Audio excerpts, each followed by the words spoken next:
ఎన్ని కష్టాలొచ్చినా, ఎన్ని శ్రమలొచ్చినా, ఏనాడు యేసు ప్రభు దర్శనాన్ని చూశాడో, ఆయన పిలుపుకు లోబడ్డాడో, అప్పటి నుండి ఆయన బ్రతికి దినములన్నీ కూడా దేవుని వెంటనే దేవునితోనే నడిచినట్లుగా మనకు తెలుసు.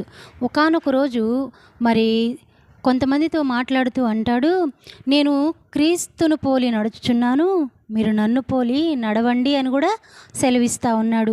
అయితే పౌలు గారు ఇక్కడ మాట్లాడుతున్న మాట ఏంటంటే, ఆయన అంటా ఉన్నాడు, ఏమంటున్నాడంటే, క్రీస్తు యేసునందు దేవుని ఉన్నతమైన పిలుపునకు కలుగు బహుమానము పొందవలెనని. ఏం పొందాలని? బహుమానం పొందాలని.